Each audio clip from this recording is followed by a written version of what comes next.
Jocelyn King from VirgilHR talks compliance and recruiting and much more on this conversation from SHRM24. Welcome to RecTech, the podcast where recruiting and technology intersect. Each month, you'll hear from vendors shaping the recruiting world, along with recruiters who'll tell you how they use technology to hire talent. Now, here's your host, the mad scientist of online recruiting, Chris Russell. All right, I'm here on the floor of SHRM24, podcasting live from the GP booth, booth number 1241. So definitely stop by and talk about globalization partners, about what they do for employers out there. And I'm here with Jocelyn King from VirgilHR. She's going to talk to us today about her HR compliance startup and get her thoughts on how compliance affects recruiting as well. So Jocelyn, nice to have you today. Yep, thank you very much for having me. I appreciate it. So give us the startup story of VirgilHR first. Let's start there. Sure. So I've been in HR my entire career.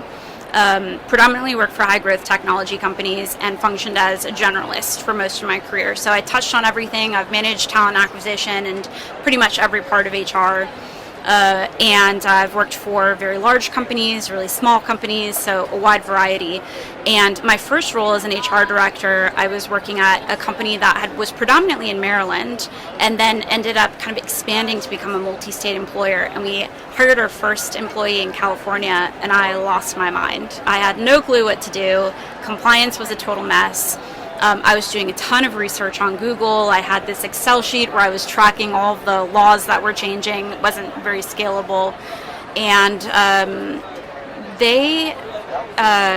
I kind of thought it'd be really interesting to use conditional logic programming in the beginning to build out a chatbot that would help HR really streamline what compliance requirements existed on day-to-day tasks they were working on without having to do any of that research or going to attorneys. So we cover all parts of the employee life cycle, ranging from the recruitment process, what you can and cannot ask in interviews, pay transparency requirements, the full onboarding process, all the way through termination and unemployment. So a wide range. And in addition to the chatbot, we have, a resource center with things like an employee handbook builder, a multi-state comparison tool, legal updates, the ability to speak to a lawyer. And what I'd really wanted to create was a compliance platform that catered to any type of HR professional, whether it was a recruiter or a benefits administrator or an HR generalist, to help them with their day-to-day so that they could focus more on people strategy and less on the administrative burden of dealing with all of this research and what goes into trying to be compliant. What's the biggest myth or misconception about HR compliance? I don't know if it's a myth, but I would say that one thing that's a misconception is that HR compliance is something that is relatively stale, and essentially, HR will just do the best that it can, but you know what, if we don't comply with workplace poster requirements, then so be it type thing. And the thing is, no matter the size of the organization, you can have 5 employees or 500,000 employees, you're still going to get in trouble. You're still held accountable and at risk. I just had, for example, a friend who had a startup. She misclassified one of her employees as an independent contractor instead of an employee. That's a big topic these days. It is, absolutely, especially with the overtime rule that's going into effect July 1st. And she actually went out of business because of the lawsuit with 5 employees. So it can happen to anybody, and I think a lot of people think they might be a little immune to it because it's small stuff here, small stuff there, or they simply just don't know, and there are some significant consequences. Interesting. You talked about compliance and recruiting. You have the job listings. Talk about that a bit. Job listings? So from a job listing perspective, it's really important to have a couple different things. The first is pay transparency. So you want to make sure that you are complying with all state and local requirements from a pay transparency perspective, that the correct pay disclosures are there, the pay scales and job postings.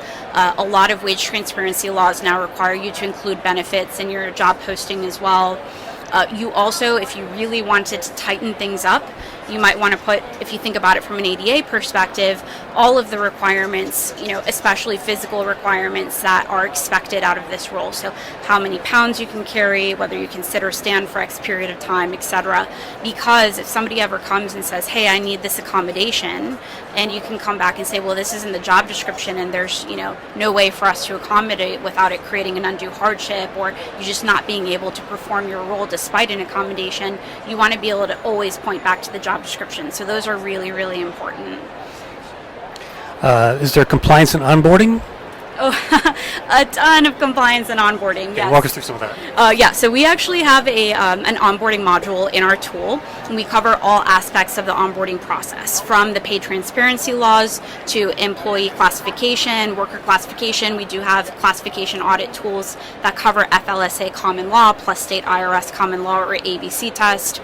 And then it starts moving into things like background checks, new hire documentation, workplace posters, mandatory training, employment agreements, etc. So it's fairly robust, and that often goes missing because many times a recruiter is responsible for some of that, and they just don't know because they're not trained. Interesting. What's your biggest challenge right now, like just as a business and also selling into HR? I would say the biggest challenge probably is budget. So what we do is very, very unique, and so people don't have a budget for it today because it really doesn't exist. So from my perspective... There isn't a lot of HR compliance software out there? There's some, but there isn't a ton out there. So it's really interesting because when I speak to a lot of our prospects in the sales process, I would say only 20 to 30% are actually using some type of compliance solution. So majority aren't using them at all, and they don't have a budget for it. So that becomes a little challenging at times. Is any of it built into like the applicant tracking system at all, like a few pieces of it? So we can integrate into ATSs and HRISs or payroll systems as well. What's neat is that our chatbot will actually track users in the system so we know what they're doing, and when they're about to make a decision that has a legal consequence, like an interview question that they're going to ask, or a termination or a leave request, our chatbot will automatically pop up and say, hey, let's go through some questions, analyzes what federal, state, and local laws apply to that specific scenario, and then provides prescriptive guidance on what they need to do to be compliant. So it's very proactive. How old are you? I mean, the business. Not you. It's an illegal question. Yeah. 2.5 years old. We launched the product about a little over a year ago. Did I read you have some funding as well? Or? Yes. Yeah. We've raised about $2 million in funding so far. We're going through another raise at the moment, and we've got great momentum both on the funding side and also on the revenue side too. Tell me about your first clients. That story. My very first client was actually an HR consultant, and I hadn't even thought of them as an audience for our tool. They now make up about 30% of our customer base. HR consultants? Yes, HR consultants too. And he's great. His name's Brandon. Fantastic, and has given us a ton of feedback. But what was really helpful in bringing on an HR consultant early on was because we hadn't really thought about them as an audience, he was able to give us a lot of feedback on how to improve our feature set so that we could cater more toward a consultant who was managing multiple customers or clients, and that was fantastic. A lot of other ones were pretty small in the beginning. Now what we're seeing is more of an increase in the mid-market and small enterprise side, but in the very beginning it was a lot of small companies, 250 and under that we were selling into. How big's your team? We have 5 employees, and then we have some fractional support and our offshore engineering team as well. Let's go back to onboarding for a minute. What's I'm trying to think of the question here.